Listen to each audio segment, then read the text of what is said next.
Então, a gente vai começar a discussão das eletrólises. Tá? Na aula da semana passada, a gente fez nós fizemos um breve comentário do que iríamos fazer ao estudarmos eletrólise, né? E aí, basicamente, a gente chegou à conclusão, na discussão da semana passada, que falar de eletrólise, na verdade, é falar de 4 técnicas. 2 que são eletrólises propriamente ditas, uma que é a galvanoplastia e outra que é o processo de recuperação de metais.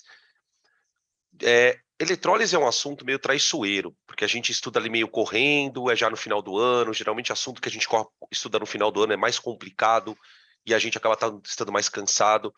O Enem cobra, às vezes eletrólise, às vezes pilha, não tem um padrão.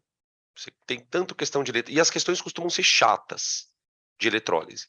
Tá? Então, a gente vai dividir, basicamente, pelo menos na aula de hoje, eu quero tratar das eletrólises, tanto da eletrólise ígnea, como da eletrólise em água. Tanto uma como outra são processos de síntese de substâncias.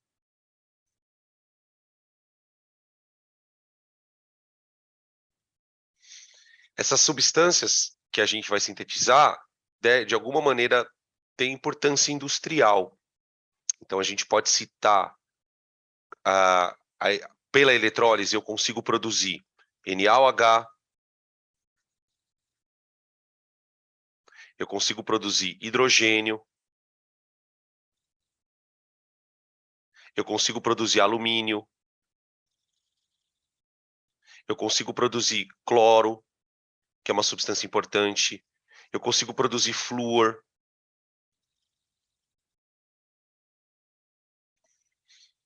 consigo produzir vários metais por eletrólise, né? Consigo produzir, além do alumínio, eu posso produzir outros metais, mas geralmente o alumínio é o mais importante, porque o alumínio a gente só produz por eletrólise. Você pode perceber que na maioria ali, a gente está produzindo substâncias simples, né? É importante citar isso, né? A eletrólise sempre tem uma substância simples produzida. A gente vai ver que o NaOH, ele é uma substância meio que, no processo, né? Embora ele tenha importância econômica e tal, no processo ele é considerado um subproduto. Ele, não é ele o principal produto. Na eletrólise do NaOH, né? Que, na verdade, onde eu produzo NaOH, eu também vou produzir o cloro. A gente vai falar sobre ela, tá? Beleza? Então é sobre isso que a gente vai falar na aula de hoje. Aí, provavelmente não vai dar tempo, mas aí a gente fala da galvanização e da recuperação de metais, que são 2 coisas rápidas, e aí já faz exercício, tá bom? Então, provavelmente, previsão de término, semana que vem a gente termina eletroquímica, tá bom? Vamos lá. Primeiro, a gente precisa ter uma ideia de como fazer a eletrólise. Tipo, o que eu preciso fazer com a substância? Para que depois a gente mostre os exemplos. A gente vai fazer, de uma certa forma, parecido com o que a gente fez na pilha. Eu primeiro dou a ideia da pilha, olha, acontece isso, tal, preciso fazer tal coisa, e depois a gente monta os exemplos. Então, o que eu quero fazer na eletrólise? Tenta imaginar, gente, que na eletrólise, geralmente, não é regra, geralmente quem vai sofrer eletrólise é um composto iônico. Então, pode ser eletrólise de um sal, pode ser eletrólise, geralmente é eletrólise de um sal. Isso não significa dizer que compostos que não são iônicos também não possam sofrer eletrólise. Tipo, a água pode sofrer eletrólise também. E é um processo até importante. Então, vamos imaginar um composto do tipo AB, qualquer, onde o A tem NOx positivo e o B tem NOx negativo. Tá. O que a eletrólise se predispõe a fazer? Ela pretende transformar esse composto AB numa substância simples A com NOx zero, mais uma substância B com NOx zero. De maneira muito grosseira, o que a eletrólise faz é isso. Então, o que tem que acontecer, na verdade?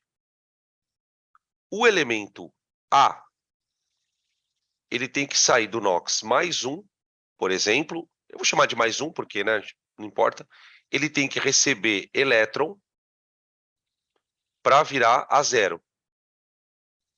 Ou seja, ele vai sofrer redução. Tudo bem? Então, aqui você terá um potencial de redução. Vai vendo, é igualzinho pilha. O elemento B, ele está com carga negativa. Então, ele vai zerar a carga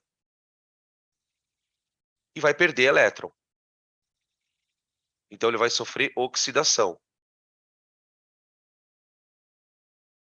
Essas duas reações, a gente chama na eletrólise de descargas. Descarga. É a descarga do cátodo e a descarga do ânodo. Compreende isso? O A, ele vai reduzir. E o B vai oxidar. Aí você fala assim, tá, mas Danilo, então isso daí é uma pilha? Então, a questão é a seguinte, qual a diferença da pilha para a eletrólise? Quando eu calcular o ΔE desse processo, ele vai dar negativo. Esse é o único detalhe que diferencia a eletrólise da pilha. Ou seja, é um processo não espontâneo.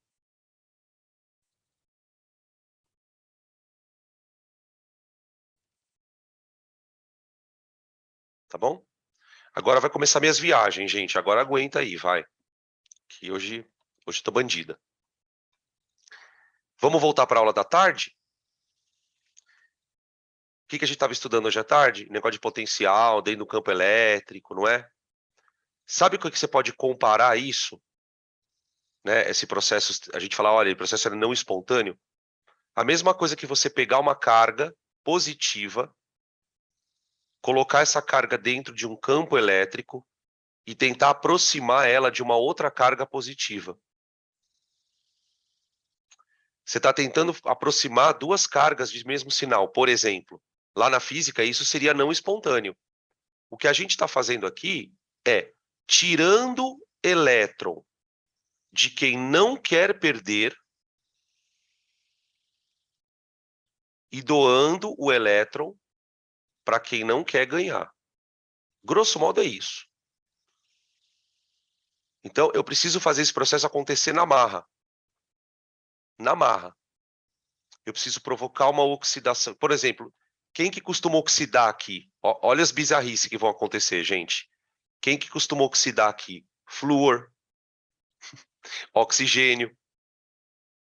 Imagina o oxigênio perder elétron, gente. Flúor. Pensa no flúor oxidando. Que elemento conseguiria tirar elétron do flúor, gente? Agora me ocorreu essa pergunta aqui. Que elemento conseguiria tirar elétrons do flúor? Alguém imagina aí algum?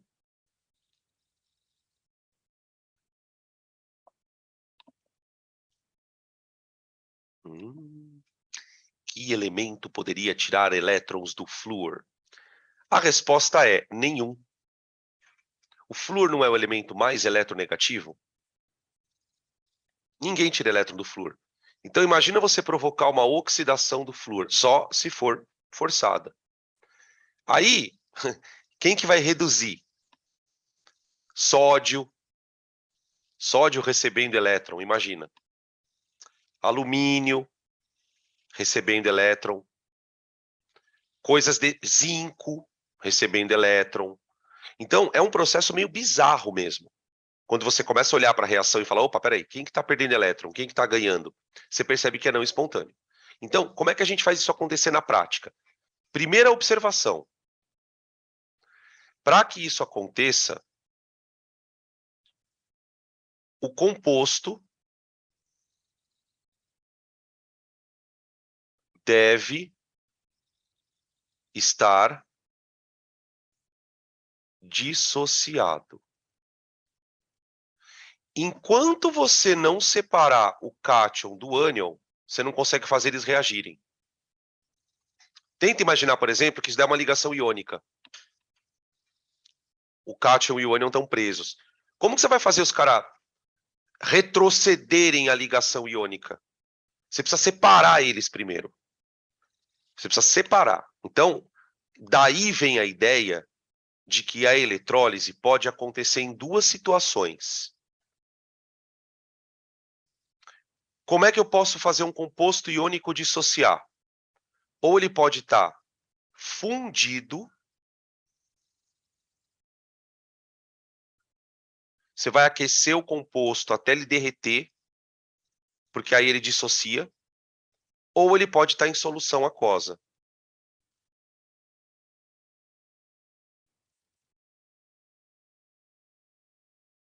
Você tem dois tipos de eletrólise, então. Qual que costuma cair mais? Aquosa. Então aí a gente tem toda uma discussão. Qual a diferença de fazer eletrólise fundida ou na água? Quando eu posso fazer uma, quando eu não posso fazer outra? Então essa discussão ela vai sendo feita tipo durante a aula, tá?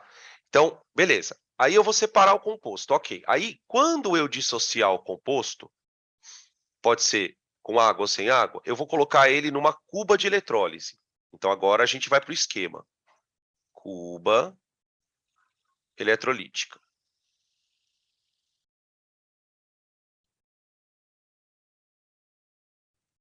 Tá. Como é que funciona esta cuba eletrolítica?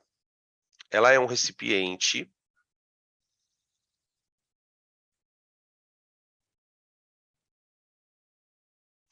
onde você vai colocar o composto lá dentro, tá bom? Então, eu vou colocar aqui dentro um monte de cátion e ânion. Então, imagina, um monte de carguinha positiva seriam os cátions. Vou colocar uns 4 cátions. E um monte de carguinha negativa, uns 4 ânions. Pensa aí Na mais Cl-, vai. Pronto. Tá. Aí, o que eu tenho que fazer? Eu tenho que fazer cada íon sofrer um processo diferente. O cátion eu quero que reduza. O ânion eu quero que oxide. Então, o que a gente faz? A gente vai colocar dentro da eletrólise duas placas chamadas de eletrodos. Só que essas placas, elas não têm função de reagir. A única função delas é reagir o cátion e o ânion. Uma placa vai atrair o cátion e vai dar elétron para ele. Vou repetir. Uma placa vai atrair o cátion e dar o elétron para ele. A outra placa vai atrair o ânion e vai tirar elétron dele. Então, essas placas, elas são feitas de materiais inertes. É muito comum quando a gente estuda eletrólise, o professor fala, olha, galera, essa placa não reage. Ela não vai corroer que nem a placa da pilha. Pelo menos por enquanto, não. Por enquanto, não. Então, a escolha da placa, ela é baseada no critério não reagir. Não reagir. Então, geralmente, a placa que é usada de escolha, né, ela é feita de grafite.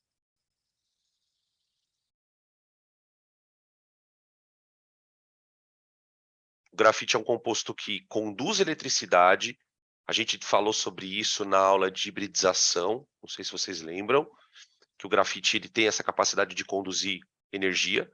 E ele é um composto orgânico, né? Então, tipo, só tem carbono. Ele não oxida, ele é inerte, ele não reage, não corrói, tá?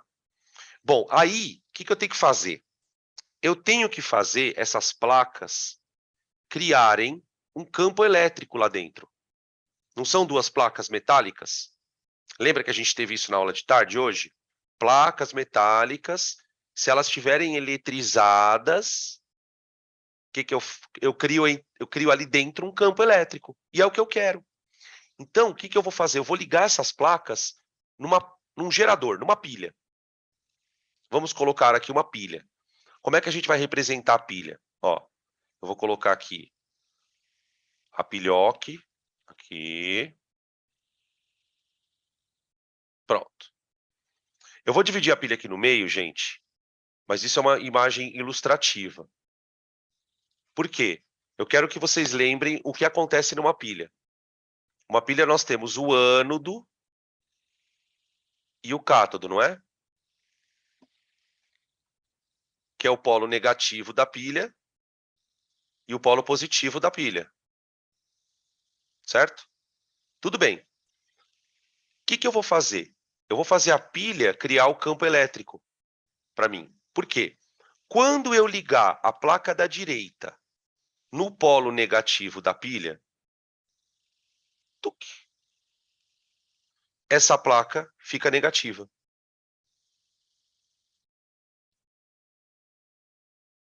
Nossa, mas por quê, Danilo? Vamos pensar um pouquinho, gente. Percebe que eu liguei a placa no ânodo da pilha? O que acontece dentro do ânodo? Vocês lembram de uma pilha? O que acontece no ânodo da pilha?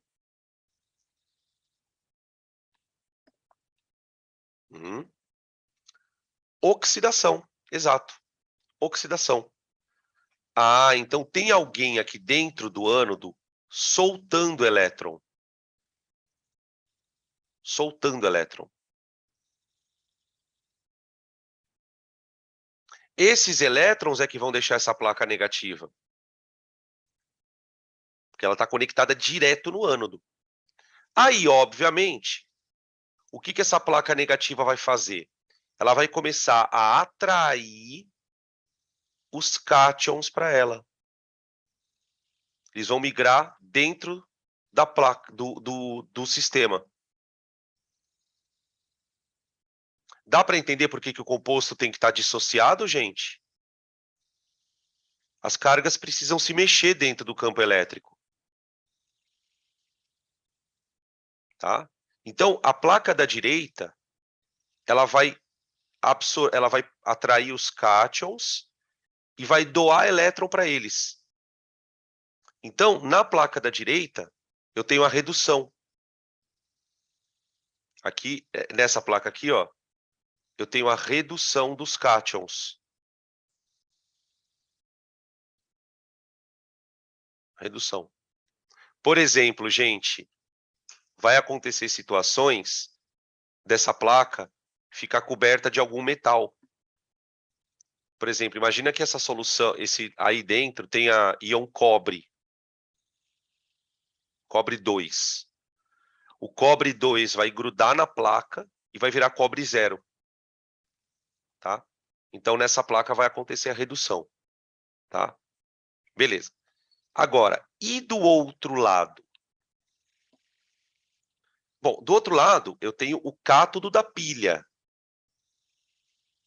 Eu tenho o cátodo da pilha. Então, pera lá. Se eu tenho o cátodo da pilha, tem alguém sofrendo redução ali. Então, na hora que eu conectar o fio, aqui, ó, do polo esquerdo, a pilha começa a puxar elétron de lá de baixo. A pilha começa a puxar elétron lá de baixo. Só que o elétron, gente, não vem da placa. Aí é que está a história. Por quê? O fato da pilha tá... Veja só, a placa ela tá ligada no polo positivo da pilha, não tá? Então, essa placa ela tá positiva. Ó, ela tá positiva. Então, se ela tá positiva, ela começa a atrair os ânions. O ânion encosta aqui, o ânion encosta aqui, e o ânion é que perde elétron para a placa. O ânion, ele encosta aqui e sofre oxidação.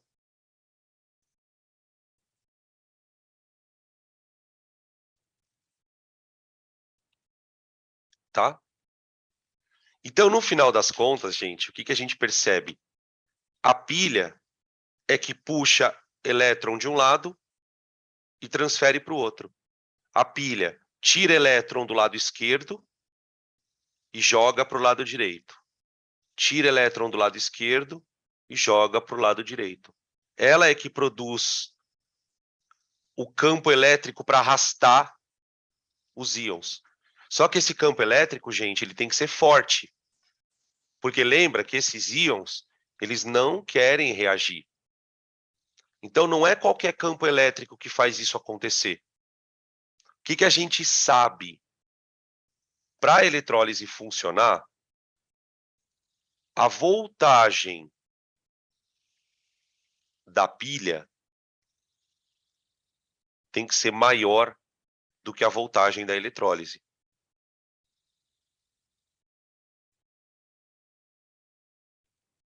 Lembra que a voltagem da eletrólise é negativa, não é?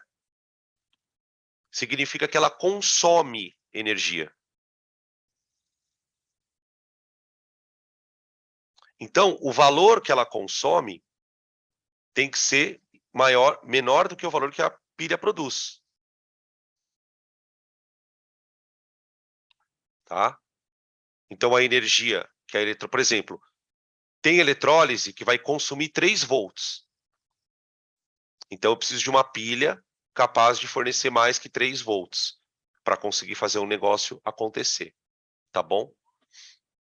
Beleza. Aí, tem algumas coisas que a gente precisa tomar cuidado. Olha só. Quem é o polo negativo da eletrólise? O polo negativo é aonde ocorreu a redução.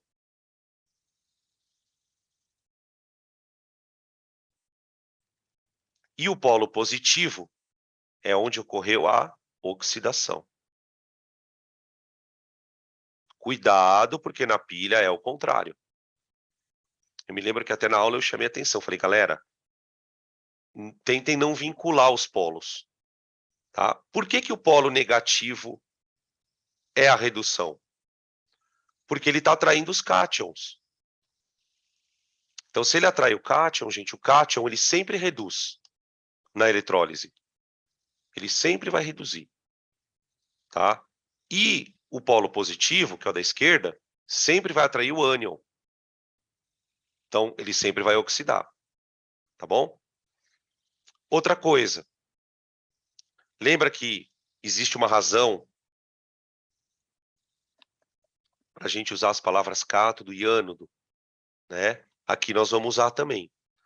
O polo negativo eu vou chamar de cátodo. O polo negativo eu vou chamar de cátodo. Porque ele atrai cátion. Tá? O polo positivo eu vou chamar de ânodo.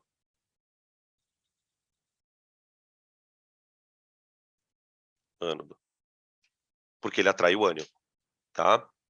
Beleza? Aqui também é aquilo que a gente estava tomando, que eu falei para vocês tomarem cuidado na aula de pilha. Eu falei, ó, não vai achando que o ânodo é negativo porque ânodo é ânion. Na pilha o ânodo é negativo. Na pilha. Na eletrólise não. Na eletrólise o ânodo é positivo. Tá? Então a coisa ela vai sempre funcionar desse jeito. Então, por que eu estou contando esse monte de coisinhas para vocês? Porque agora vocês sabem o que significa eletrodo. Muitas vezes o exercício vai falar que o eletrodo é inerte. Tá? Dentro da eletrólise, você tem movimento de íons, cátion indo para um lado, ânion indo para o outro, tá bom? Quando a eletrólise é feita na água, peraí. Quando a eletrólise é feita em solução aquosa, perdão, ela acontece na temperatura ambiente. Quando ela é a eletrólise fundido, o composto está derretido, aí ela acontece em temperaturas mais altas. Então, tipo assim, a gente não precisa saber esses detalhes, mas a tecnologia para fazer uma ou outra é um pouco diferente. Né? Por exemplo, a eletrólise da bauxita, ela é feita a mais de 1000 graus de temperatura. Então, ela é feita num recipiente grande, mas é um recipiente enterrado no chão, de concreto, tem toda uma coisa específica por causa do calor, tá? Mas, por exemplo, quando você faz eletrólise aquosa, dá para fazer em laboratório. Dá para fazer em laboratório, tá? A gente só não consegue fazer eletrólise usando a tomada que a gente tem em casa. Tem que ser com uma pilha mesmo, Você tem que usar um gerador de corrente contínua, tá? Eu vou, na aula de corrente, a gente vai falar um pouquinho sobre isso, tá bom? Podem tirar print. Agora a gente vai pegar esse esquema e vai começar a colocar, adequar ele, né, nos exemplos, tá? Bora lá.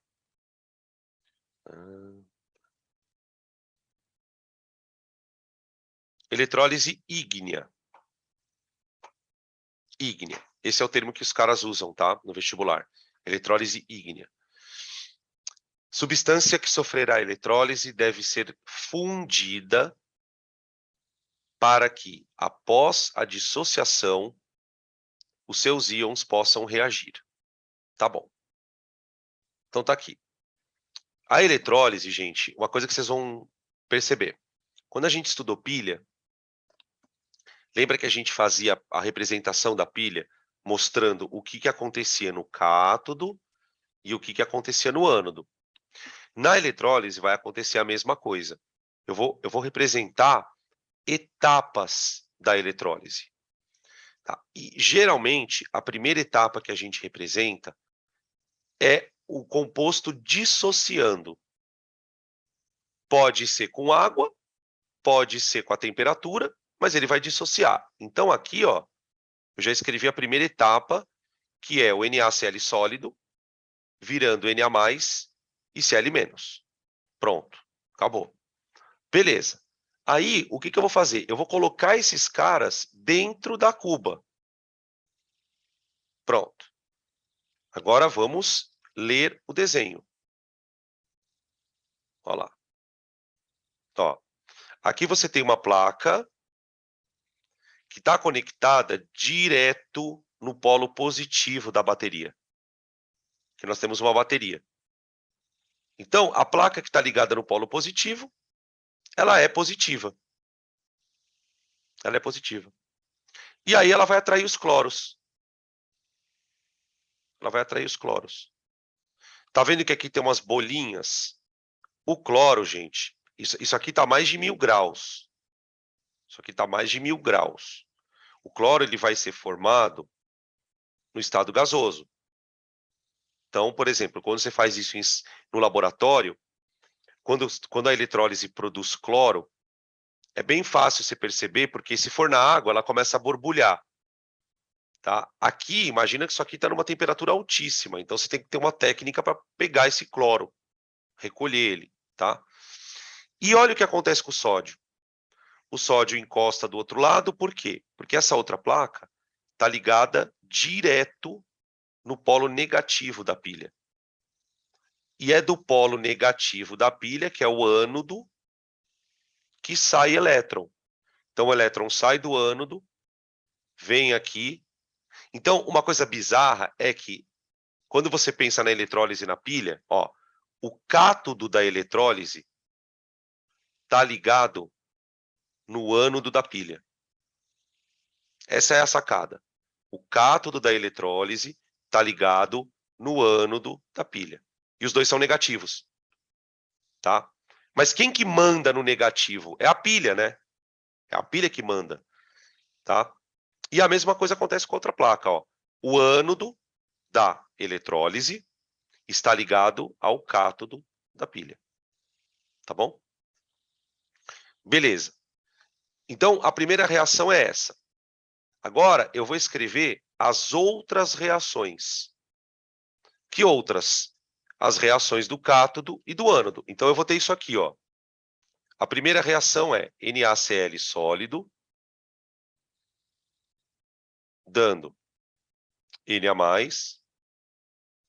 líquido, mais Cl-. Tá. Segunda reação. Vamos pegar o cátodo. Então, o Na+... Ah, não, peraí. Perdão. O Na+, recebe um elétron e vira Na0. Reduziu o sódio. Eu estou colocando o sódio no estado líquido, né, gente? Porque ele é metal. Então, ele vai se transformar em líquido.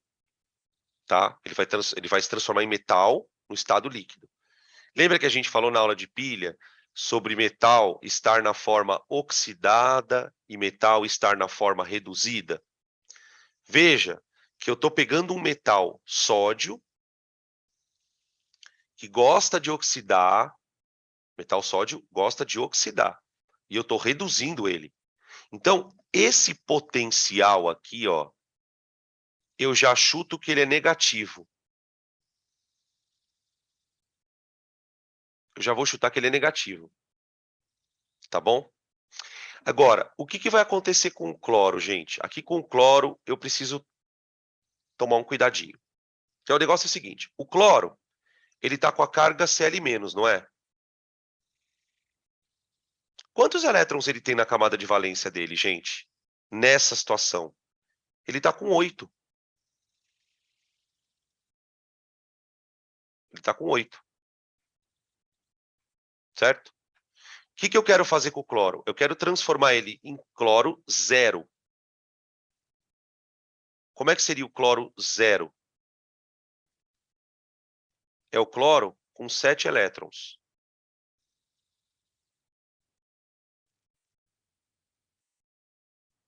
Então, aqui o processo é um pouco delicado pelo seguinte, o cloro, ele precisa fazer ligação covalente, não precisa? Na hora que eu tirar o elétron do cloro, ele fica faltando um elétron aqui. Então, no ânodo, o que vai acontecer é que os átomos de cloro que começam a oxidar, então, por exemplo, esse átomo aqui, ele vai se ligar com outro átomo de cloro, também zero. Ó. Ele faz isso, ó. O cloro ele é muito louco, porque ele vai oxidando de 2 em 2. De 2 em 2. Por causa da ligação covalente. Ah, mas e o sódio, Dan? O sódio não, por quê? Na hora que o sódio vai reduzindo, ele vai fazendo ligação metálica, mar de elétrons. Então, os sódios eles vão ficando todos ligados ali, formando um mar de elétron. Tá? O cloro ele vai formando moléculas. O cloro vai formando moléculas. Então, como é que eu represento isso? Que seria o ânodo. Eu represento assim, ó. 2Cl- virando Cl2 mais 2 elétrons. E aqui, certeza que o E de oxidação é negativo. Tá? Beleza? Então, ó, a primeira reação, ela libera os íons. A segunda reação reduz o cátion. A terceira reação oxida o ânion. Agora eu vou montar global. E aí eu vou somar as três. Diferentemente da pilha, na eletrólise eu posso somar 3 equações. A dissociação, a redução do cátion e a oxidação do ânion. Tá? Como é que fica global? Vamos lá. Primeira coisa que eu tenho que fazer, gente, é igualar os elétrons. Certo? O sódio, ele está recebendo 1 elétron, mas o cloro está doando 2. Então, eu vou multiplicar a equação do cátodo por 2. 2, 2 e 2. Tá bom. Só que tem uma outra coisa. De onde veio o sódio? O sódio, ele veio da primeira equação. A primeira equação, ela liberou o sódio e o cloro. Então, quando eu multiplico a equação do sódio por 2, e lá embaixo eu também tenho 2 cloros, percebe que eu tenho 2 cloros aqui, ó? Então, eu já vou ter que multiplicar a equação do sal aqui, ó, por 2. Olha isso. tá? Eu primeiro multipliquei para igualar os elétrons, e depois eu multipliquei também para igualar o sódio, que é consumido, e o cloro, que é consumido. Então, agora, o que eu vou cancelar? Ó? Eu libero 2 sódios e consumo 2 sódios. Eu libero 2 cloretos e consumo 2 cloretos. 2 elétrons vêm aqui, 2 saem daqui. Aí a eletrólise, gente, fica uma reação muito tosquinha, ó. A equação global fica 2NaCl, líquido, virando 2Na0 mais Cl2, 0. Nem precisa colocar o 0, né? Eu coloco para a gente não esquecer que o que aconteceu aqui foi uma oxirredução. Foi uma oxirredução. O sódio reduziu e o cloro oxidou, tá? Então, geralmente, o que os exercícios podem fazer? Né? Eles podem te dar a equação global e te perguntar o que aconteceu no cátodo, o que aconteceu no ânodo. E aí, gente, a coisa é mó simples. Olha só, pensa comigo, ó. O sódio, ele era mais 1.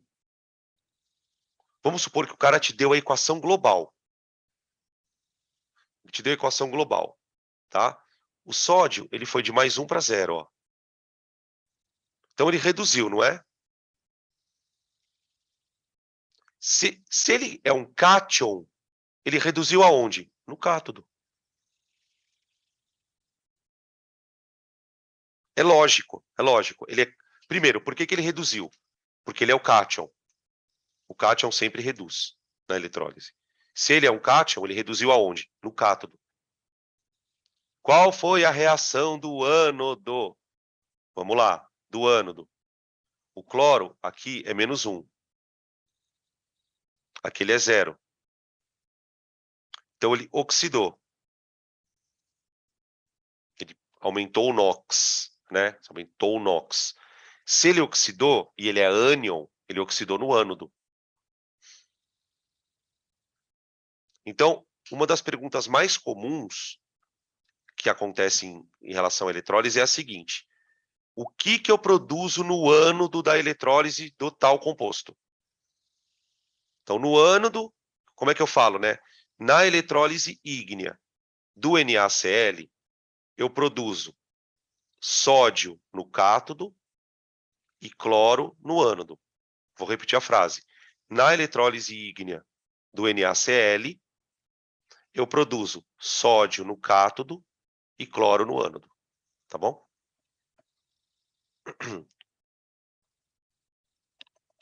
Podem tirar print, gente.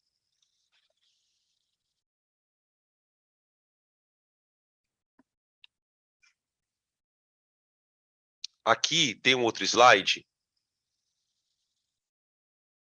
Ó, quero que vocês olhem esse slide aqui. É a mesma coisa do anterior, só que eu coloquei aqui a continha. Então, aqui eu tenho, ó, equação de dissociação, tá? Isso aqui é para ser um L, tá, gente? Não é um 1 entre parênteses, tá? É um L.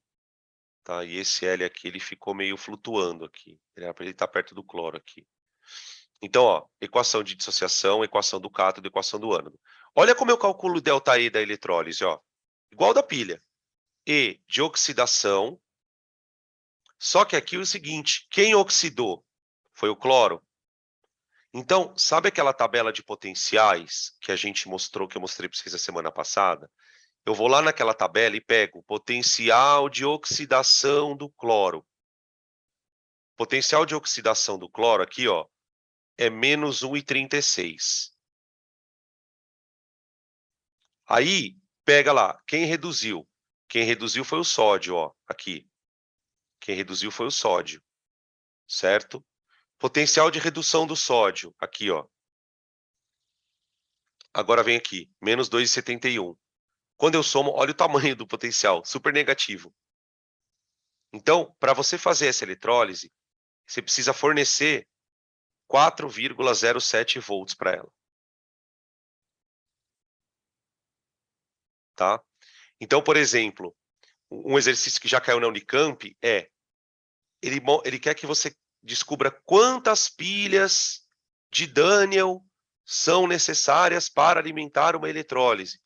Você calcula o E da pilha e vê quantas das pilhas são possíveis. Por exemplo, cada pilha que a gente compra no mercado, ela tem aproximadamente 1,5 volts.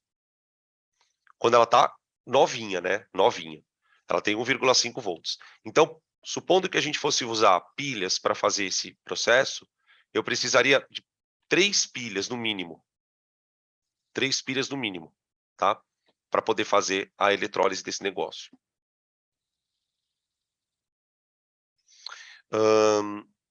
Para que serve a eletrólise ígnea? Para produzir cloro. O que você produziu nessa brincadeira? Cloro. Só. Que é uma das substâncias mais importantes, por exemplo, para a indústria. Tá? É claro que no caso do cloro, se eu quiser produzir cloro, eu não vou fazer eletrólise ígnea. Eu vou fazer na água. Mas, por exemplo, pela eletrólise ígnea, eu produzo sódio. O sódio é um metal que eu só consigo produzir pela ígnea. Alumínio é só pela ígnea. O flúor, que não é um metal, mas é um composto inorgânico, né? O flúor eu só consigo produzir pela ígnea. Então, tem alguns casos em que a ígnea é útil. Sabe quando que a ígnea é útil? Geralmente, quando você quer produzir uma coisa que por exemplo, um metal que não gosta de reduzir, da família 1A, da família 2A. Quando você quer oxidar um elemento que não oxida nem a pau, como o flúor. Então você coloca o composto ali dentro, derrete ele, separa ele e produz as substâncias, tá? Beleza? Tá, ok. Vamos pegar um outro exemplo. Agora nós vamos escrever juntos as reações, tá? Aqui eu vou fazer eletrólise ígnea do fluoreto de potássio.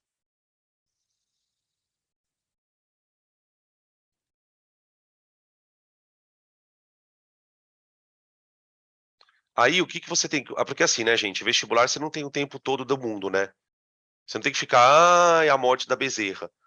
Você tem que desenvolver uma técnica de fazer eletrólise na cabeça. Na cabeça. O que que você aprendeu aqui? Que na eletrólise eu vou produzir substâncias simples, não vou? Então, você sempre vai ter produto com NOx zero. Então, o que que você pensa? Fluoreto de potássio, KF. Quem é o cátion? O cátion é o potássio. O que que o potássio vai sofrer para virar K0? Ele vai sofrer redução. Se ele é cátion, ele reduz aonde? No cátodo. Acabou. Você mata a questão rápida. Tá, e o que que vai acontecer no ânodo? O que que eu vou produzir no ânodo? No ânodo vai o fluoreto, que vai oxidar, porque ele é negativo, e vai virar flúor zero. Aqui, cuidado. O flúor tem o mesmo problema do cloro. Ele vira F2. É o mesmo caso do cloro, tá? E se ele está oxidando, ele vai para o ânodo. Ele é um ânion, né? Tá? Beleza? Aí o exercício pode vir a te pedir o seguinte: escreve a reação no cátodo. Tá bom, vamos escrever a reação no cátodo. Potássio mais elétron, virando potássio zero. Pronto. Tá bom, escreve a reação no ânodo. No ânodo, o flúor vira F2, né? Então, e é uma oxidação. Então, eu vou escrever 2F- virando F2. E como ele está perdendo elétron, eu boto o elétron do lado direito, né? Tá? Beleza? Então, se a questão for uma questão mais teórica, ele pode te perguntar o que eu produzo no cátodo, o que eu produzo no ânodo. Se a questão for um pouquinho mais chata, ele pode pedir as equações. Tá? O que ele não pede? Ele não vai pedir o potencial da eletrólise. Eu coloquei no slide anterior, né, que o potencial é negativo, justamente para vocês entenderem. Tá? Agora aqui, por exemplo, ó, o cara já foi meio boçaloide. Ele já meteu uma bateria de 12 volts aqui, ó. Ele já meteu uma bateria de 12 volts. Tá? Certamente essa reação aqui, ó, ela deve ter aí um potencial de uns 4,5 negativo, por aí. SPA até uns 5. Porque, ó, o potássio é da 1A. Metal da 1A adora oxidar. Então, o potencial de redução dele aqui deve ser bem pequeno. Bem pequeno. Tá? E o de oxidação do flúor também, né? Do flúor, se não me engano, é 3, menos 3 aqui. Tá? Ficou claro, gente, como que rola a eletrólise ígnea? Vamos pegar um outro exemplo. Qual a eletrólise ígnea mais famosa? A eletrólise da bauxita. Então, tira print para a gente passar para a eletrólise que é a que mais tem chance de aparecer, por causa da obtenção industrial, né? Tá aqui, ó. Aqui, gente, eu tenho... Vamos só falar um pouquinho das figuras, bem rápido. Aqui eu tenho um esquema que a gente não precisa se perder muito tempo com ele, que é a cuba de eletrólise, onde você vai fazer a eletrólise da bauxita. Eu queria só chamar a atenção de vocês para algumas coisas desse negócio. Algumas coisas importantes. Olha só. Aqui, ó. Tá vendo essas duas camadas aqui, ó? Tá vendo? Ó? Essas duas camadas cinza claro, cinza escuro. Isso aqui é o alumínio líquido já produzido. E aqui é a bauxita boiando em cima dele. Fica um sistema de duas fases, tá vendo? À medida que o alumínio vai sendo produzido aqui dentro, como a temperatura é quente pra caramba, ele vai sendo produzido líquido. E como ele é mais denso, ele vai para o fundo do recipiente. E aí tem uma mangueira aqui, ó, puxando ele para um recipiente. É um negócio muito ignorante. Olha aonde é o cátodo. Presta atenção no desenho. Olha aonde é o cátodo da eletrólise. O cátodo, gente, é a própria parede da cuba. Toda essa parte que está em azul aqui é o cátodo. Ou seja, o eletrólito encosta, o alumínio encosta na parede e reduz. Encosta na parede e reduz.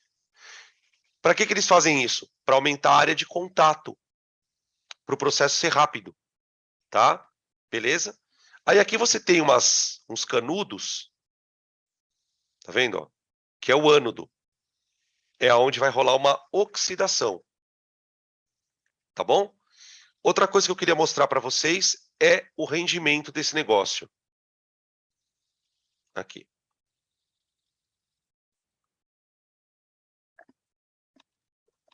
Olha só. Bauxita, que é o que a gente extrai. Tá? A bauxita, 4 toneladas, me dá menos de 2 toneladas de óxido de alumínio. O resto é tudo pedregulho. Então aqui você tem um processo de beneficiamento do composto. Aí ele vai para dentro da cuba. Junto com isso, você tem um composto chamado criolita, que depois eu conto para que ele serve, e o grafite é o eletrodo. Só que o eletrodo, gente, ele vai estragar com o tempo. Por quê? É grafite e o negócio está a quase 900 graus Celsius. Então, o eletrodo vai queimar com o tempo. Então, de tempos em tempos, o eletrodo tem que ser trocado, tá? Bom, 4 toneladas de minério dá 1 tonelada de alumínio. Tá? É um rendimento bem baixo e olha a quantidade de energia para isso. Por isso que a indústria, de maneira específica, tem interesse em reciclagem de alumínio, porque alumínio é muito caro produzir. É muito mais caro produzir alumínio do que ferro, tá? Ele gasta muita energia porque é uma energia elétrica. O ferro não. Com o ferro, o que você faz? Você pega o minério, põe no forno, taca carvão e deixa. Aí vira ferro. Agora, com a bauxita não dá para fazer isso, tá bom? Outra coisa que eu quero mostrar para vocês, das figuras, são os estágios, ó. Isso aqui é bauxita. Isso aqui é bauxita.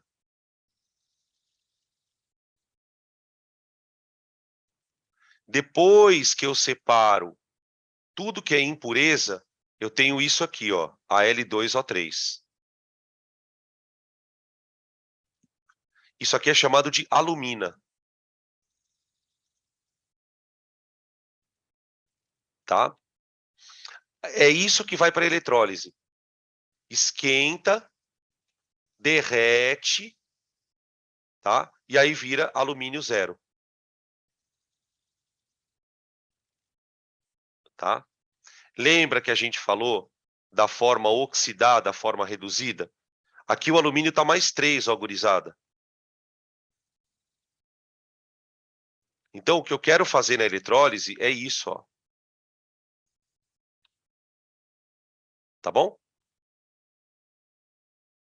Vamos para as reações, então? Não sei se vocês querem tirar print dessa tela. Acho que não precisa, né? Eu vou trocar e aí a gente vai escrever as reações, tá? Aqui. Opa, perdão. Aqui. Eletrólise ígnea. A primeira reação que a gente vai escrever é a fusão do composto, né? Da alumina.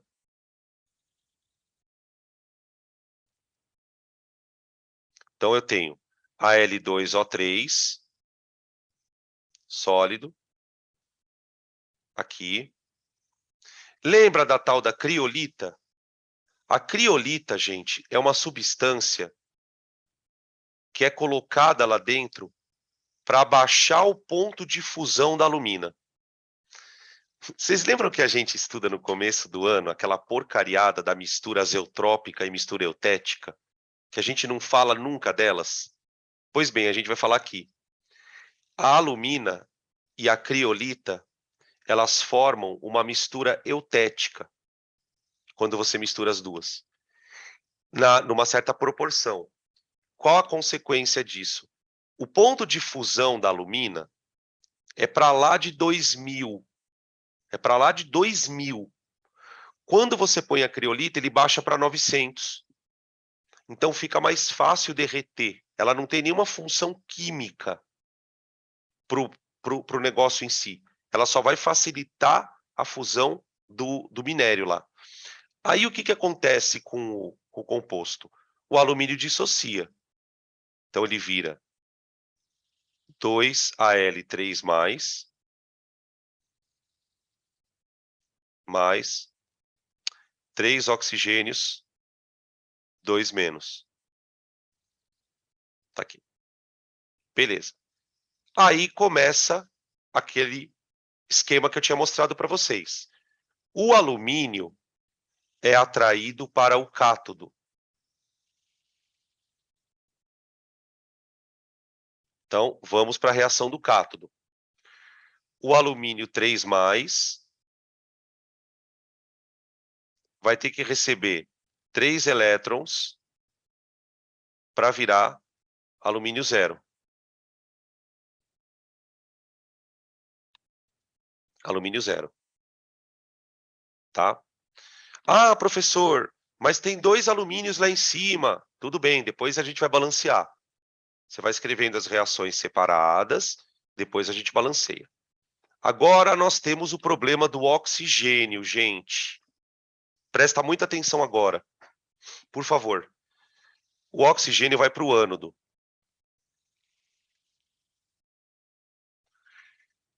O oxigênio vai sofrer a mesma coisa que o cloro e a mesma coisa que o flúor. Ele vai virar O2.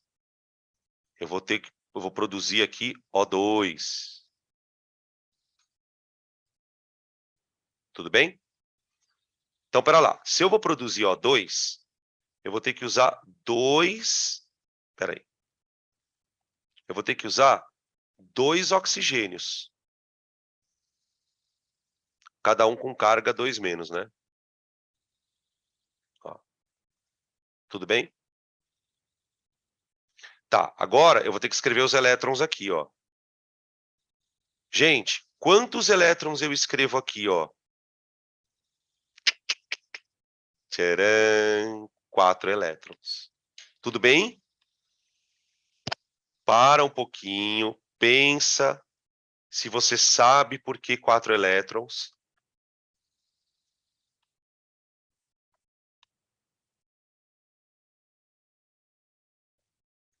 Tá aí.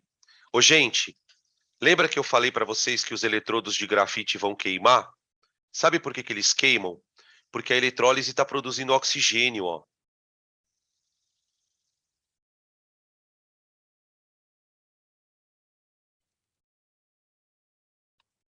E daí, Danilo? E daí que lá dentro tá quente, tem carbono de grafite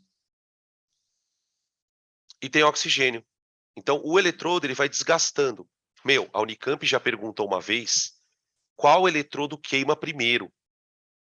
Ela falava que a eletrólise ígnea desgastava os eletrodos, tananã, e que eles tinham que ser trocados com frequência. Qual eletrodo gastava primeiro e por quê?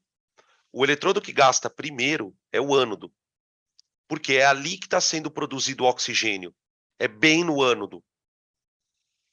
Então, o oxigênio é produzido na própria parede do ânodo, e na própria parede do ânodo ele já queima o carbono. Vai queimando, vai ficando queimado. Tá? Beleza? Aí, vamos montar a equação global. Qual é o procedimento para montar a equação global? Primeiro, igualarmos os elétrons. Então, eu vou fazer o seguinte. Eu vou balancear a equação multiplicando a do cátodo por 4 e a do ânodo por 3. Certo? Então, aqui vai ficar 4. No lugar do 3, vai vir 12.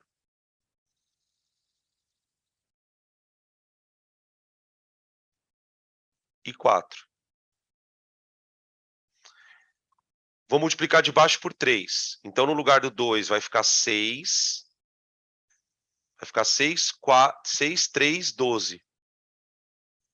Vai ficar 6, 3 e 12. Pronto.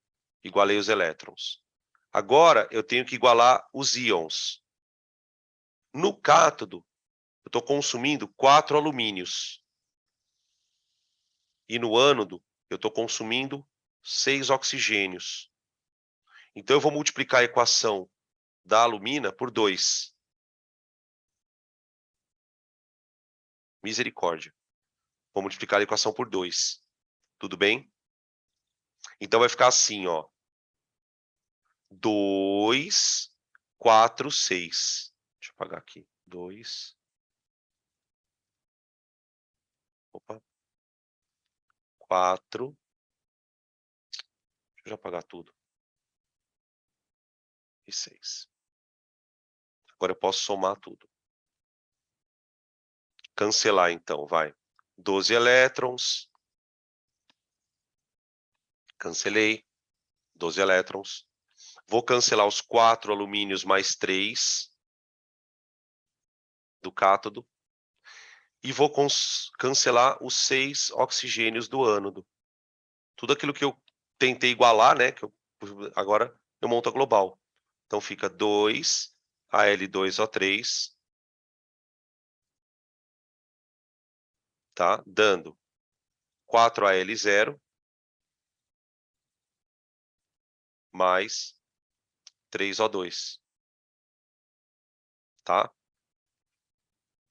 Agora, é aquilo que eu falei para vocês. Numa questão rápida, onde ele pergunta o que eu produzo no cátodo, o que eu produzo no ânodo, é aquele jeito que eu falei para vocês. Ó, você tem lá Al2O3,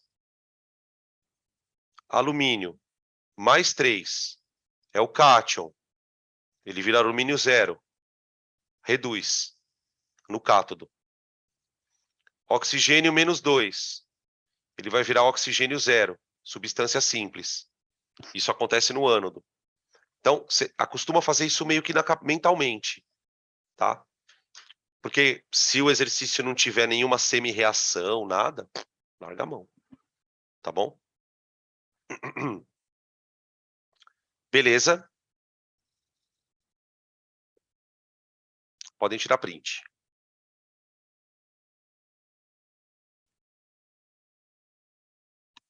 Agora, o que a gente vai fazer, então? De eletrólise ígnea, gente, não tem mais o que falar.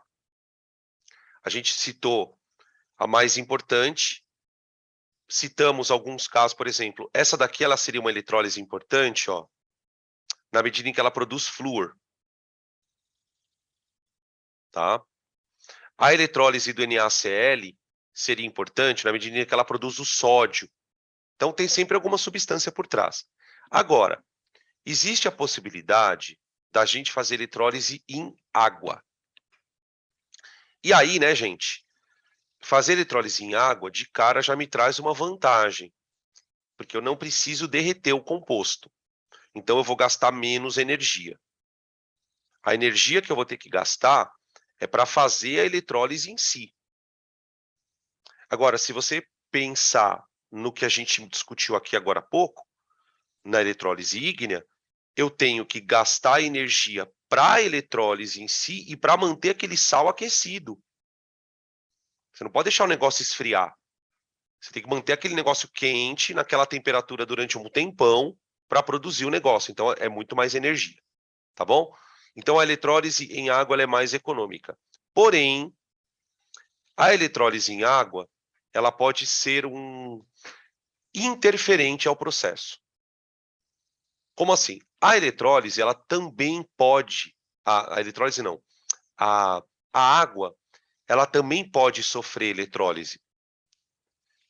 E depois a gente vai contar por quê na sequência. Mas o fato é que, muitas vezes, quando você põe um composto na água, na esperança de que aquele composto venha a sofrer eletrólise, quem acaba sofrendo a eletrólise é a água. Então, aqui, a discussão que surge é a seguinte: por que a água interfere e quando ela vai interferir? Porque aí você tem a seguinte situação, gente. Dependendo do que eu quero produzir, eu não posso fazer eletrólise na água. Tá? Então, a discussão que vai ser gerada a partir daqui é essa. Primeiro, vamos dar uma olhada no esquema. Aqui, ó. Essa eletrólise é a eletrólise mais famosa em termos de eletrólise da água. Até porque ela é feita em escala industrial. Os caras usam a água do mar para fazer esse processo. A água tem bastante sal, né? Tá? O que a gente percebe, gente? Dá uma olhada aqui, ó. Aqui você tem um polo negativo, que está ligado no ânodo da pilha, ó, certo? Beleza. Aqui eu tenho o polo positivo, ligado no cátodo da pilha. No polo positivo, o cloro está reagindo. Olha lá. O cloro está sendo atraído para o ânodo. Maravilha. Agora, olha quem está reagindo no cátodo. Da onde vem esse hidrogênio, gente? Adivinha? Ele vem da água. Ele vem da água, do H+ da água. Essa é a sacada. Aí você fala assim, Danilo, peraí, mas e o sódio? O sódio não conseguiu reagir. É aí que começa a discussão. Como assim não conseguiu reagir? Gente, quando a gente põe o composto na água, a água ela passa a competir com o composto. Por quê? A água, gente,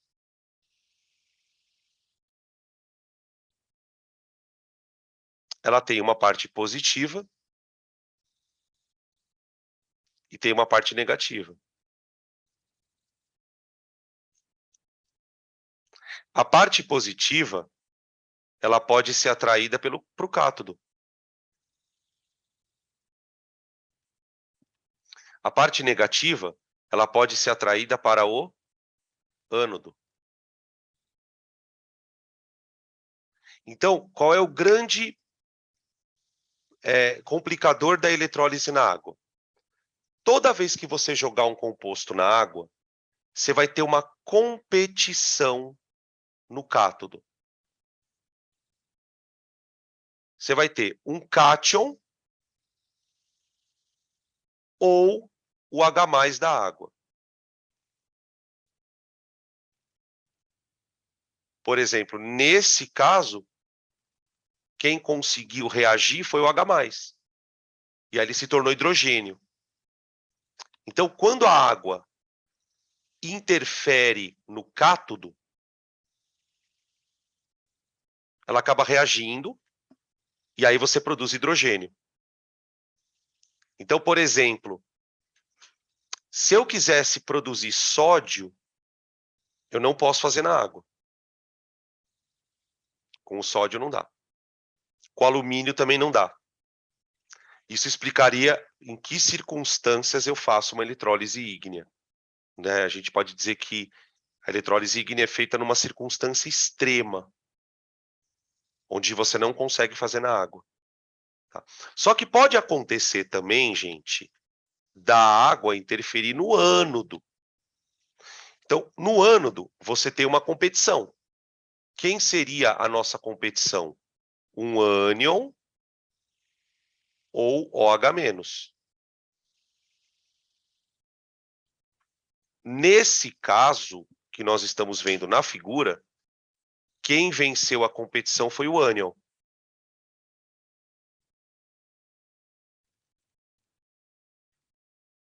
Então, a eletrólise em si, ela produziu hidrogênio de um lado, porque quem reagiu, na verdade, foi a água. E do outro lado, eu vou produzir o cloro. E aí vai acontecer uma coisa muito doida. Muito doida. Daqui a pouco eu vou escrever todas as reações, tá, gente? Só estou mostrando para a gente entender. Lá dentro do recipiente vai sobrar uma base. Atenção.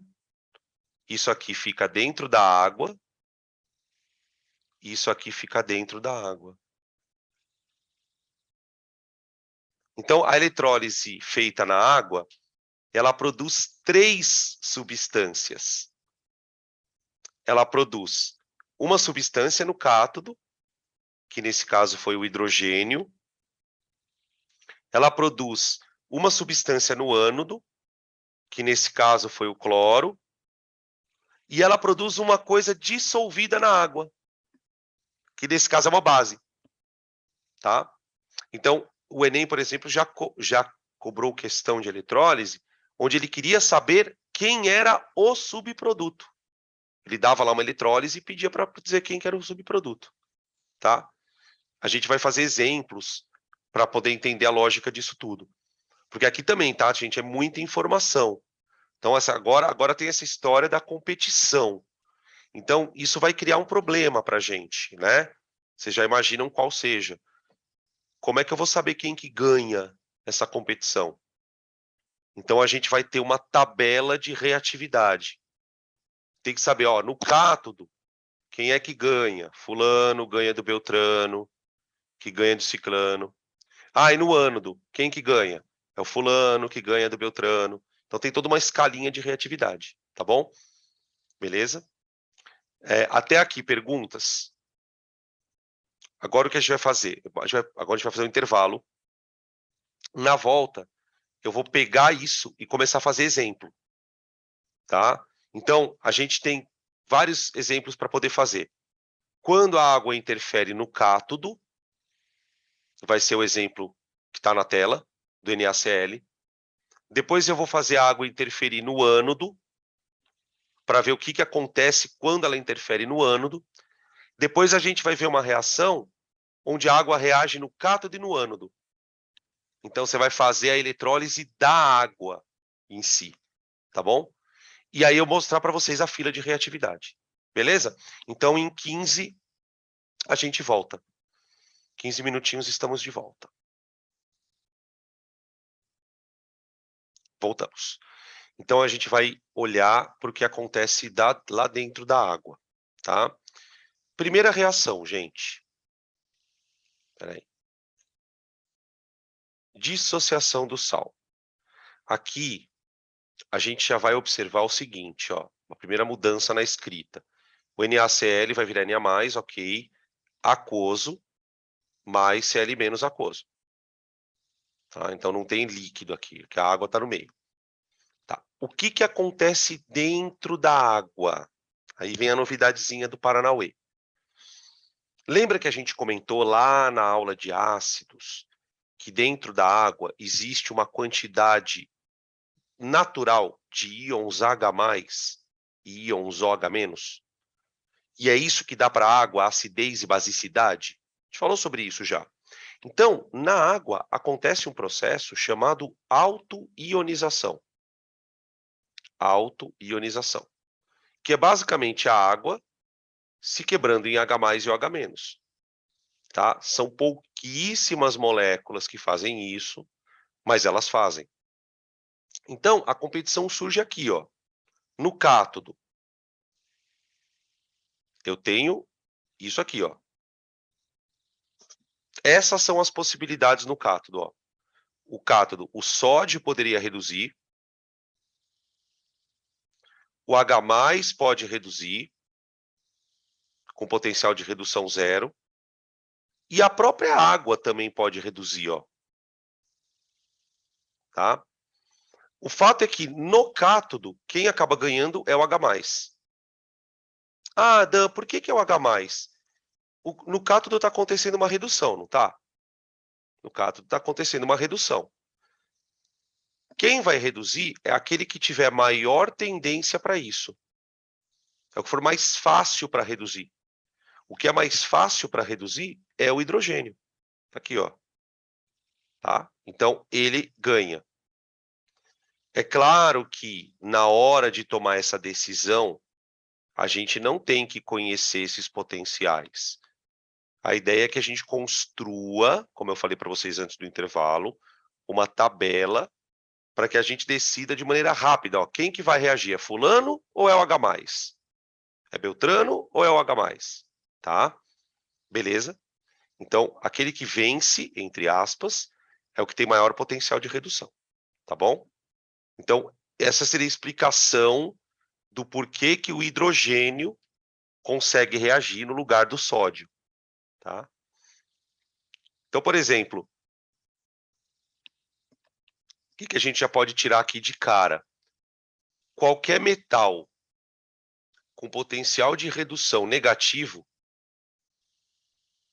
não vai conseguir reagir na água. Não precisa ser o sódio, pode ser o alumínio, pode ser o cálcio, pode ser o zinco, tá? Esses elementos eles têm mais dificuldade para reagir do que o H+, tá bom? No ânodo, então, se quiserem tirar print dessa tela, podem tirar. Que agora a gente vai falar do ânodo. O que acontece no ânodo?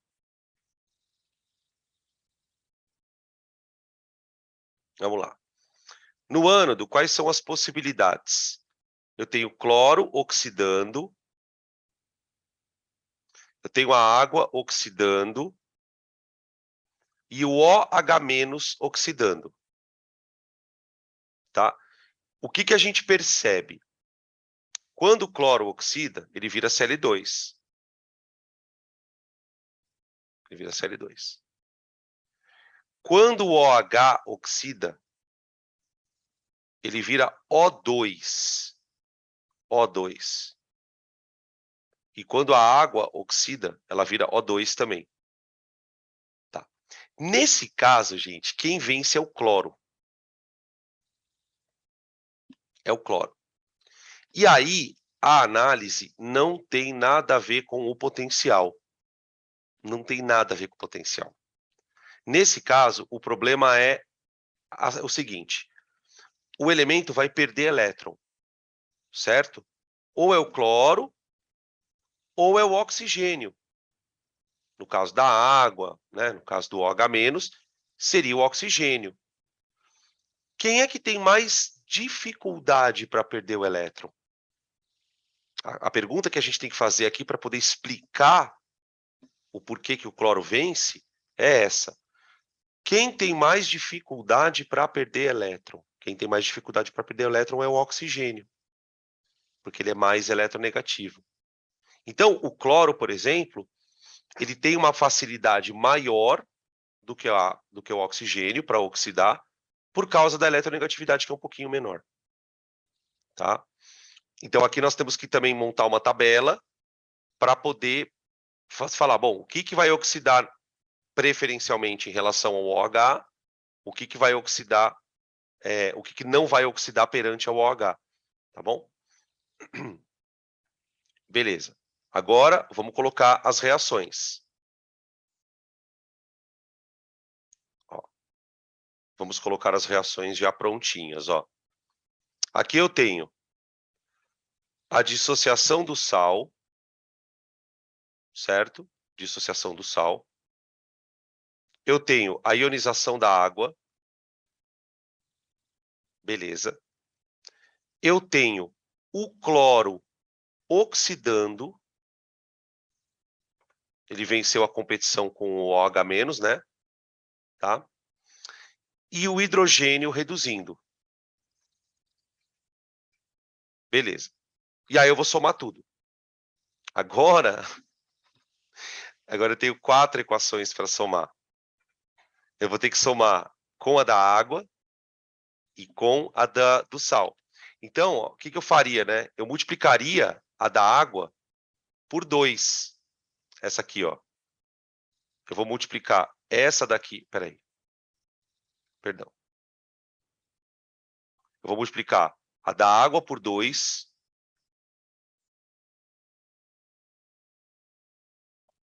Tá? Para cancelar com H+.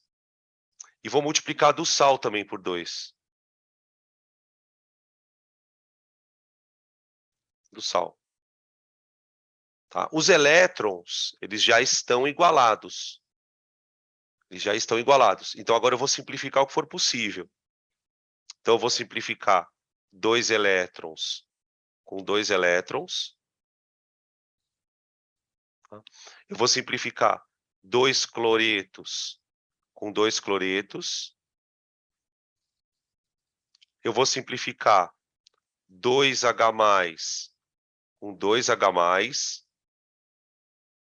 Tá? E aí eu vou chegar na equação global.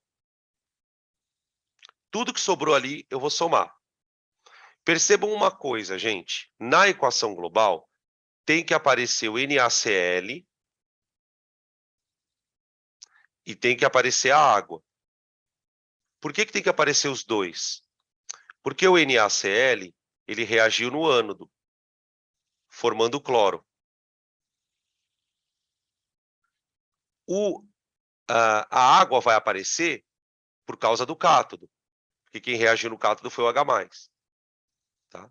Então, olha só o tamanho da equação. 2 NaCl mais 2 águas, formando o cloro no ânodo e o hidrogênio no cátodo. Tá? É fácil identificar isso. O cloro, ele sofreu oxidação. e o hidrogênio sofreu redução. Então, ânodo e cátodo, tá? Agora, sobrou lá dentro Na+, porque o Na+ não reagiu, né? Não reagiu. E sobrou OH-, que também não reagiu. Esses dois íons, eles ficam formando ali a solução residual que a gente estava falando, tá? Que é uma solução de NaOH. Então, eu produzo cloro, hidrogênio, pela eletrólise, e os íons que ficaram ali vão virar uma solução aquosa, tá? Isso aqui o pessoal chama de eletrólise da salmoura. Vou colocar aqui. Eletrólise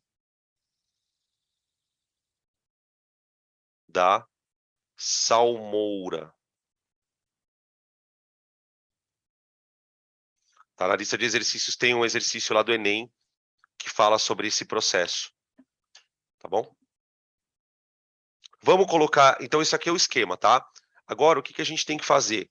Eu tenho que mostrar para vocês a tabela de íons, para a gente decidir quem vai reagir no cátodo e quem vai reagir no ânodo. Então, peço para vocês tirarem print.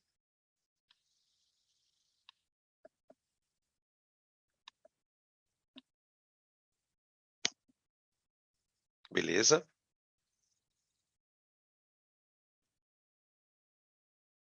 Espera aí. Espera aí, gente. Deixa eu achar aqui a tabela. Ó. Começou. Ah, eu, sem querer, escondi um slide aqui. Sem querer, a pessoa escondeu o slide. Vamos errar ela mesmo.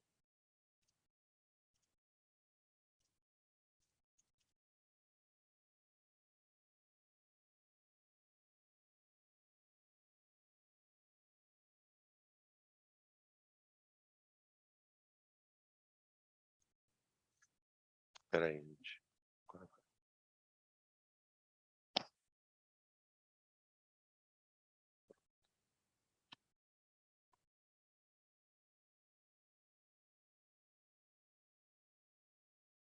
Aí.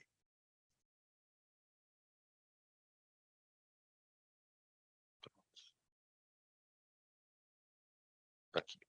Aqui. Esse aqui é a tabela, ó. Essa tabela, ela é dividida em duas justamente por quê? Porque ela tem a questão do cátodo e a questão do ânodo. Então, eu coloquei assim, ó. Na parte de cima da tabela, seria essa parte aqui de cima, eu tenho a competição entre cátions e o H+ ou água, tá? Então, essa tabela é a tabela que a gente chama de descarga, prioridade de descarga no cátodo.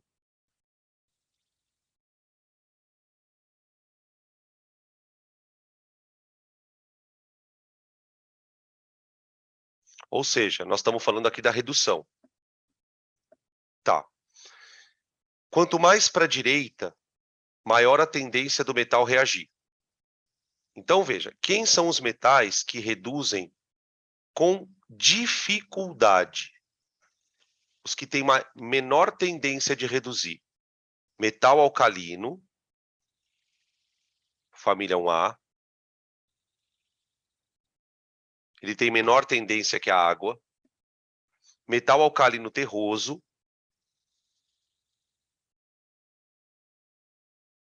E alumínio. Tá? Então, se você quiser obter esses metais, não dá para obter na água. Tá bom? Que metal reduz com facilidade? Que a gente pode citar aqui o ouro, o ferro, o cobre, a prata. Tá? Esses metais eles são facilmente obtidos na eletrólise na água.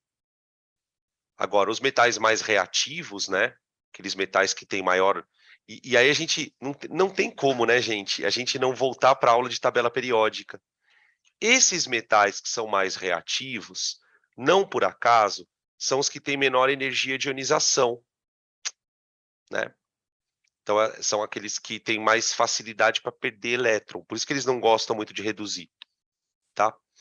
Aí eu tenho a descarga no ânodo. Descarga de ânions. Descarga de ânions. Opa. Espera aí, gente. Tô com um pepino aqui.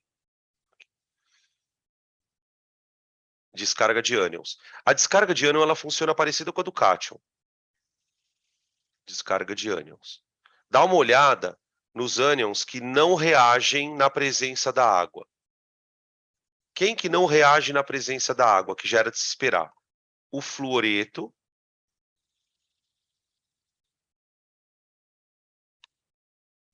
e alguns ânions oxigenados, ó. Nitrato, sulfato, clorato. Esses não reagem. Quem tem tendência a reagir, que é famoso o cloreto, o brometo, o iodeto, tá? Mas o que é importante a gente perceber? Claro que essa tabela, gente, ela é gigantesca, mas ela tem um padrãozinho. A gente não precisa memorizar esse padrão. Até porque os casos que vão aparecer de eletrólise são sempre os mesmos. Eletrólise do NaCl, eletrólise da bauxita. Não vai aparecer uma eletrólise de uma substância doida, tá? Com íon que você nunca viu na vida. Beleza? Então, teoricamente, se eu precisar decidir quem vai reagir, eu vou ter que saber essa tabela, tá? Ok. Podem tirar print. Agora eu vou pegar um exemplo para a gente usar ela, né? Vamos dar uma usadinha nessa tabelita. Aqui. Essa eletrólise ela é bem famosa. Ela é bem famosa. Eletrólise do iodeto de sódio. Iodeto de sódio. E aí, o cara fez o seguinte, ele pegou uma solução de iodeto de sódio não, potássio, né, perdão, eu falei errado, potássio, e dissolveu na água. E colocou essa solução dentro de um tubo em formato de U. Em formato de U. E aí ele colocou um eletrodo mergulhado aqui, ó. Um outro eletrodo mergulhado aqui. Tá? Os dois, cada um lá num polo da pilha. E ele adicionou aqui algumas gotas de fenolftaleína com amido. Tipo maisena. Maisena. Manja maisena? Pega lá um pouquinho de maisena, mais a fenolftaleína e jogou aqui dentro. Aí, ele ligou a bateria. E ele começou a perceber que do lado do cátodo começou a ficar rosa. E do lado do ânodo começou a ficar um azul meio escuro. Pergunta, o que aconteceu aí dentro? Isso é uma pergunta de vestibular, tá? O que aconteceu dentro do sistema para um lado ficar rosa e outro lado ficar azul escuro? Bom, vamos decidir o que aconteceu lá dentro, né? O que eu tenho na minha eletrólise? Eu tenho o Ki dissociado,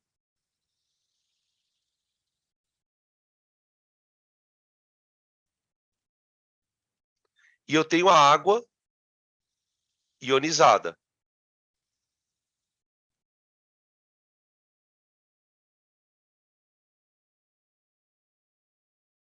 Tá bom?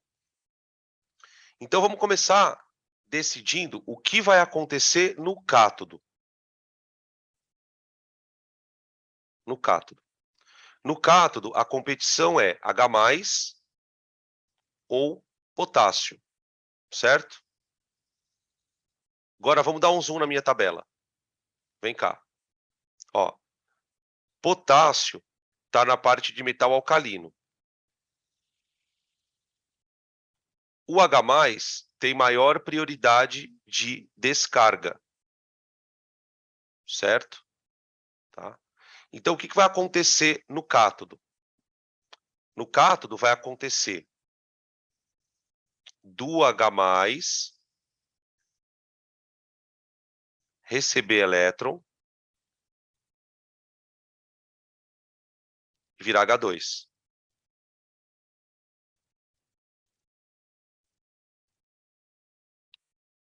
Tudo bem? Beleza. Só que, por que o cátodo começa a ficar rosa?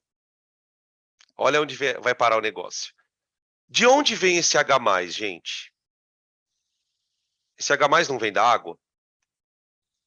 Então, cada vez que uma água perde um H+, o que ela acaba produzindo também? Ela está produzindo OH-.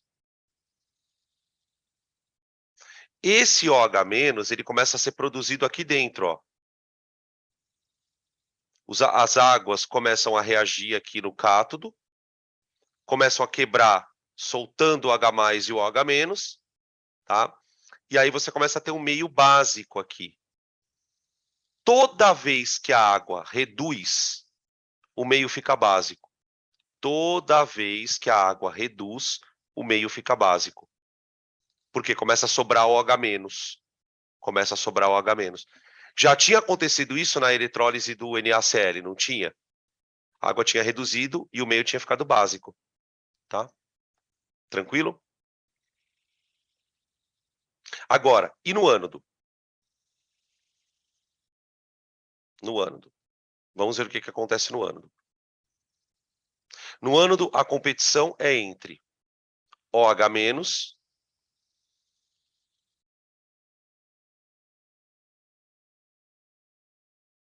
ou iodo. Iodeto, né? Iodeto. Iodeto. Então, bora lá. Ó, o iodeto, ele tá aqui, ó. Ele tá no grupo dos ânions não oxigenados. Então, ele tem mais tendência a oxidar do que o OH. Por isso ele oxida. Ele descarrega. Então, fica 2 e menos aquoso, virando I2 mais 2 elétrons. Tá? E aí, gente, o que acontece com o iodo? Não sei se vocês já ouviram falar disso. O iodo, ele consegue reagir com amido e deixar o amido azul. Ele é como se fosse um indicador no amido. Quando a gente quer detectar a presença de iodo em algum ambiente, a gente usa um teste com amido. Tá? Tem até um experimento bem famoso, não sei se é bem famoso, mas eu me lembro que no cursinho na minha época era bem famoso, que ele fazia o seguinte, ele colocava num tubo de ensaio amido, colocava um pedacinho de pão, colocava iodo e colocava pitialina, amilase salivar. Amilase salivar. E aí ele falava que o pão ele era azul, ficava azul, e à medida que a amilase salivar ia digerindo o amido, aquela coloração azul ia diminuindo por conta da digestão dos carboidratos lá pela enzima, tá? Então o amido ele tem essa característica de corar na presença de iodeto. Beleza? Tá aí então um outro exemplo de uma eletrólise usando a tabelinha, tá? Podem tirar print, quero colocar mais um exemplo.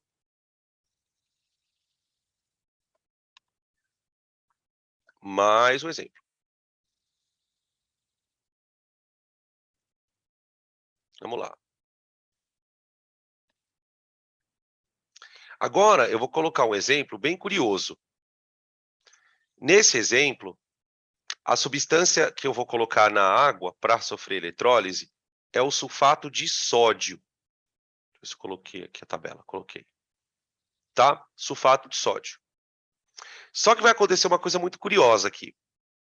Por quê? Vamos olhar a tabela. Ó, dá uma olhada aqui, gente. O meu sal, ele tem o sódio de cátion. Tá? Então, na competição com H+, ele não reage. E o ânion é o sulfato. O sulfato, na tabela de ânions, na tabela de prioridade de ânions, ele perde também do OH- da água. Então, aqui, na verdade, quem vai eletrolizar é a água, tá? Aqui, a eletrólise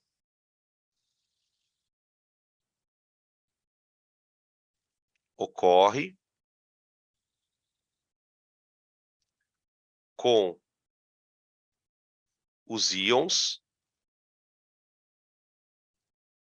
provenientes da ionização da água.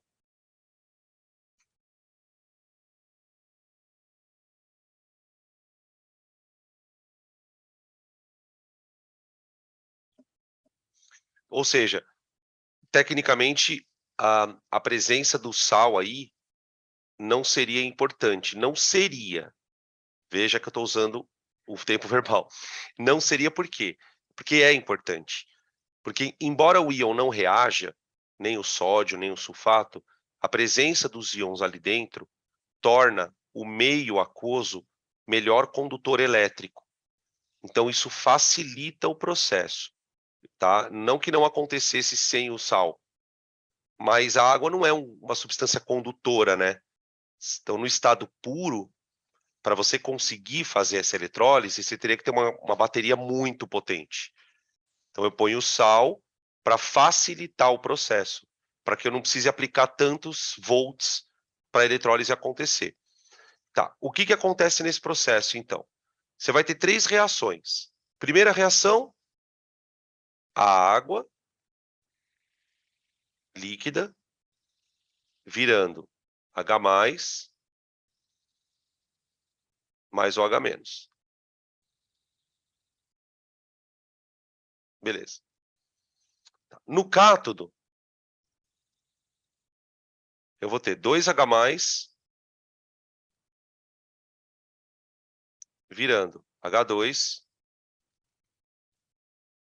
Aliás, espera aí, eu esqueci, eu escrevi errado. Como é redução, né, gente? Como é redução, ele vai ter que receber os elétrons e aí sim virar H2.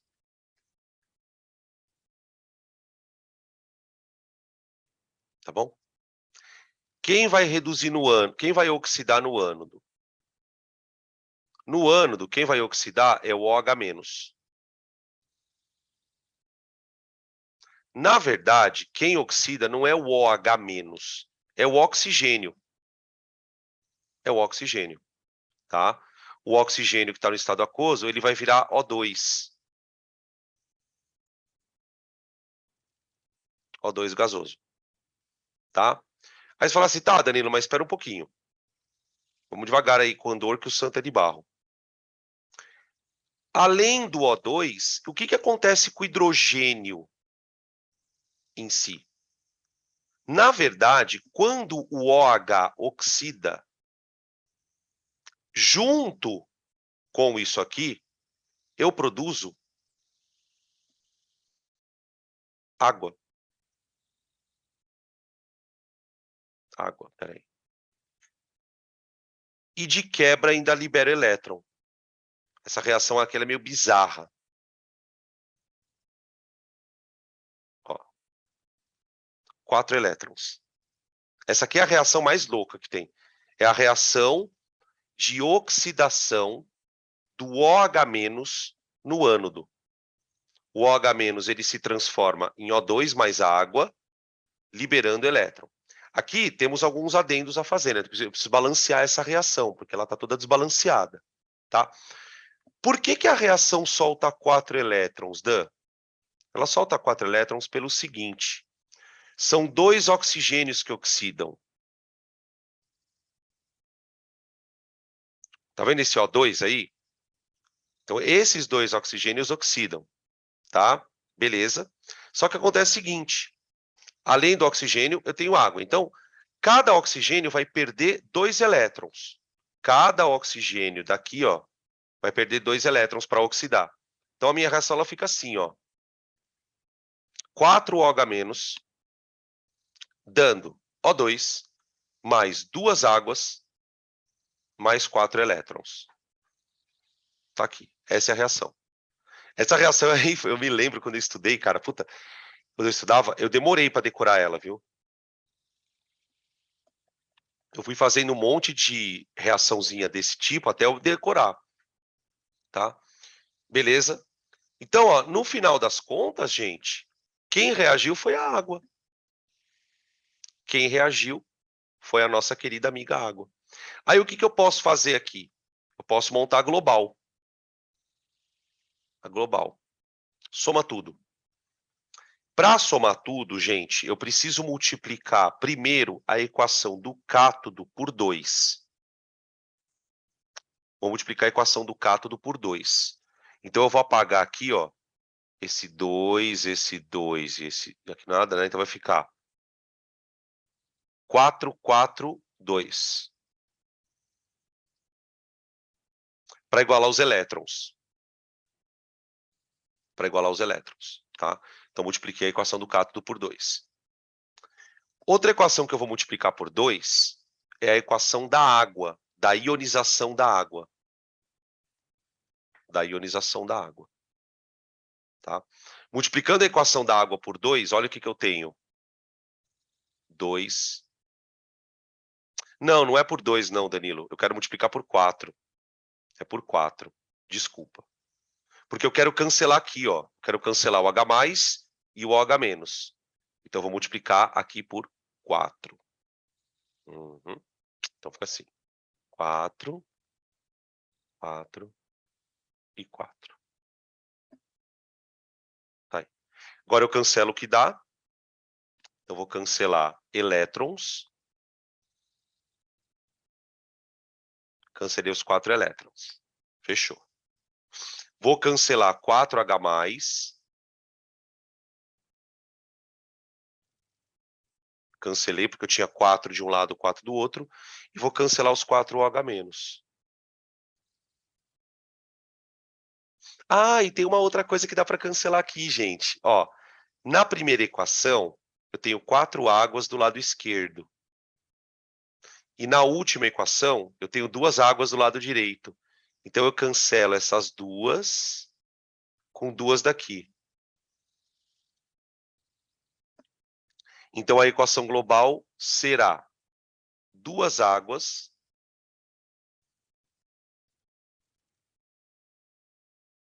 dando O2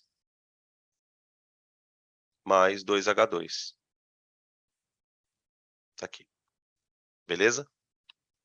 Essa aqui é a equação da eletrólise da água. Eu vou fazer um paralelo aqui com um exercício que nós fizemos na aula de pilha, que era um exercício de uma pilha de hidrogênio. Na pilha de hidrogênio, o hidrogênio reagia com o oxigênio para produzir água. Então, essa reação aqui, ó, é a eletrólise.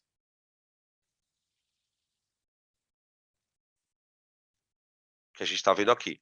Mas a reação inversa é uma pilha. Tá? Então, uma tecnologia que os cientistas trabalham é desenvolver um sistema movido a água. O que esse sistema deveria fazer a princípio? Você deveria abastecer ele com água, e aí o que o sistema faria? Ele utilizaria essa água para produzir hidrogênio. Só que para isso ele vai gastar energia. Ele faria uma eletrólise. Aí ele produz hidrogênio e oxigênio. Esse hidrogênio e oxigênio poderiam formar uma pilha e produzir energia. Então, seria um processo que você não precisaria ficar abastecendo ele com combustível. Você teria a água dentro do recipiente, você quer recarregar a bateria, põe ela na tomada, faz eletrólise. Né? Importante entender o seguinte, a eletrólise ela precisa de energia para acontecer. Então, tem muito aluno que fala assim, professor, então dá para construir uma bateria infinita? Claro que não. Claro que não. A bateria não é infinita. Ela vai descarregar para fazer o carro funcionar, por exemplo. Né? Quando descarregou, você vai pôr na tomada. A vantagem é que ela é uma pilha movida a água. Imagina uma bateria recarregável movida a água. Entendeu? É basicamente essa a ideia. Deixa eu ver o que estão perguntando aqui. Mas a energia gasta para fazer eletrólise não é a mesma que a pilha vai gerar? Sim, sim. Mas ela tem que ser recarregada, né? Entendeu? Onde eu recarrego ela? Na tomada. Então, seria uma bateria, só que movida a água. Então, ela seria uma bateria mais limpa, né? Porque as baterias que a gente utiliza, elas são baterias que têm metal, têm ácido, enfim. Tá bom? Muito doido, né? Agora, só para a gente já ir encerrando, gente, deixa eu fazer uma discussão, porque eu não falei ainda disso. Dá uma olhada nessa figura aqui. Essa figura mostra, gente, 2 tubos de ensaio. Eles estavam cheios de água. Eles estão virados de ponta cabeça dentro da água, tá vendo? Ó? E dentro dos tubos, tá vendo o fio desencapado aqui, ó? Os fios desencapados? Vocês estão percebendo que está saindo gás daqui, ó? A eletrólise está acontecendo bem aqui, ó. Bem aqui. Então aqui eu tenho uma bateria, ó.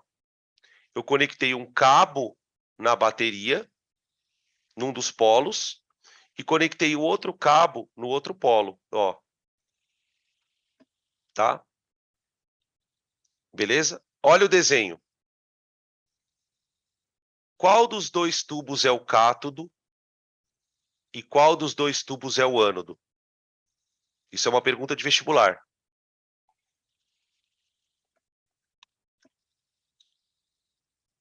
Qual dos 2 tubos é o cátodo e qual dos 2 tubos é o ânodo? Essa é a última pergunta da aula, tá? Eu prometo, juro. Eu vou parar por aqui. Qual dos 2 tubos é o cátodo e qual dos 2 tubos é o ânodo? Dá para responder com o que está escrito na tela, tá? Só que vocês têm que perceber uma coisa. É muito foda. É muito foda. Você tem que pensar o seguinte. Vou dar uma dica. Em um dos lados, eu estou produzindo hidrogênio, não estou? E no outro lado, eu estou produzindo oxigênio. Qual dos gases eu produzo em maior quantidade na hora que a reação acontece? Qual dos gases eu produzo em maior quantidade? Ah, já estão falando aqui. Ó, tem gente... Ó, falaram assim para mim. O primeiro é o ânodo. E aí uma outra resposta veio. O esquerdo é o cátodo. E agora? O esquerdo é o cátodo? Ou o esquerdo é o ânodo? Ó, o esquerdo, ele produz menos gás, não é? Tá vendo que tem menos gás? O direito produz mais gás. Gente, dá uma olhada na equação. Quando a água sofre eletrólise, ó, para cada 1 mol de oxigênio, eu produzo 2 de hidrogênio. Como eles estão na mesma condição de temperatura, o hidrogênio vai ocupar mais volume, não vai? Ó? Esse cara aqui é o hidrogênio. Ó. Esse é o nosso querido cátodo. O cátodo é onde produz hidrogênio. Por quê? Porque eu estou produzindo mais hidrogênio. Entendeu? Essa pergunta é foda. Essa pergunta é bem foda. É bem foda. Tá? Porque você tem que perceber isso aqui. Ó. Na proporção molar, é 2 para 1. Então, tipo, eu vou produzir mais gás e hidrogênio em termos de volume, né? Não só em termos de mol, mas em termos de volume. Então, esse cara seria o cátodo. Tá bom? E esse aqui é o ânodo. Tudo bem? Belezitia? Ai, ai. É isso, gente. Eletrólises, finito. Falamos bastante de eletrólise em água. Temos 3 exemplos. Demos 3 exemplos da ígnea. Tá? Vocês têm alguma dúvida, alguma pergunta? Se não, podemos ir encerrando.